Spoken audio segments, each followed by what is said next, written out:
존경하는 고 김대중 대통령님 서거 15주기였던 1년 전 오늘은 더불어민주당 전국 당원대회가 있었습니다. 지난 1년 민주당 최고위원으로서 어땠는지 스스로 되돌아보는 날로 삼겠다라는 말씀 드리면서 발언 시작하겠습니다. 지난해 민주당 전당대회 기억을 되짚어보면 그때 저희들은 잘하기 경쟁을 했던 것 같습니다. 그런데 지금 국민의힘 전당대회는 어떻습니까? 참으로 가관입니다. 지난 주말 김문수 당대표 후보 사진이 빠르게 확산이 됐는데요. 국민의힘 당사에서 특검 압수수색을 맡겠다라면서 농성 중인 김 후보가 이 반바지인지 속옷인지 모를 차림으로 침대에 앉아있는 사진이었습니다. 대선 기간 동안에는 나는 방탄조끼가 필요 없다라면서 틈만 나면 앞서풀 풀어 헤치더니 이번 당대표 선거에는 급기야 맨다리 노출입니까? 모르고 본 사람 눈은 도대체 어쩌란 말입니까?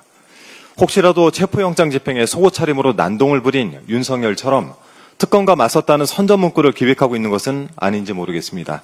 만일 그렇다면 생각이 참 저렴하고 유치합니다. 안철수 후보에 대해서는 때와 장소를 못 가리는 정치 감각이란 세간의 평가가 줄을 잇고 있습니다.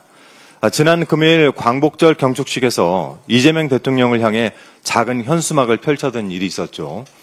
아무리 당대표 선거가 급한 마음 이해는 하지만 광복절 경축식을 자신의 선거 유세장으로 써먹었어야 되겠습니까?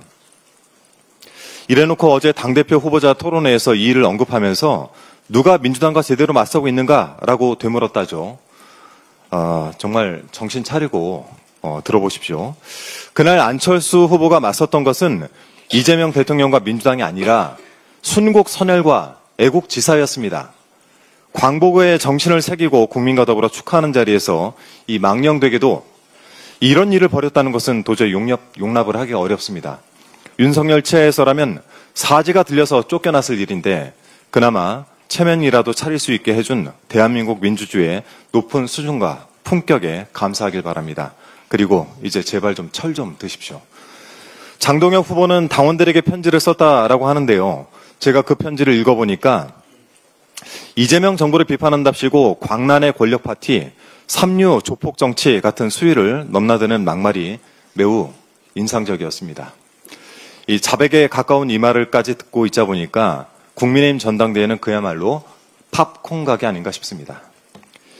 마지막으로 전현희 최고위원께서도 말씀하신 부분을 좀 하나 더 짚고 넘어가겠습니다. 이재명 대통령이 외교 일정을 앞두고 있죠. 23일 한일 정상회담, 25일 한미 정상회담이 예정돼 있습니다. 그런 지점에서 하나 좀 짚고 넘어가야 할 일이 있습니다. 2022년 9월 이 내란 수계 윤석열이 미국 순방 중에 저지른 바이든 날리면 사태에 관한 것인데요. 당시 MBC가 이 내용을 보도하자 윤 정부는 외교부를 통해서 윤석열 명예훼손 소송을 내고 방심위를 통해 거액의 과징금을 부과하는 등의 강경 대응에 나섰습니다.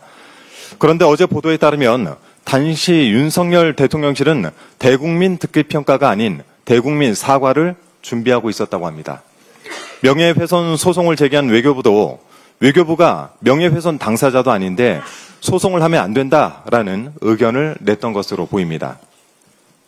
이게 다 VIP 경로 때문이란 정황에서 나온 것인데요. 이제 보니 윤석열 정권에서 발생한 기묘한 일들은 전부 그 경로 탓이 아니었나 싶습니다. 우리나라와 미국 사이를 어색하게 만든 사건, 언론 탄압의 신호탄이었던 바이든 날리면 사태에 대한 진상 규명이 반드시 필요해 보입니다. 지금 경찰 등에서 진행 중인 수사는 언론을 향할 것이 아니라 윤석열과 당시 참모진을 겨냥해야 할 것입니다. 바이든 날리면이란 희대의 사건에 윤석열 등의 직권 남용은 없었는지 수사를 통해서 명백하게 밝혀낼 것을 수사당국에 촉구합니다. 이상입니다. 다음으로 김병주 최고위원의 발언이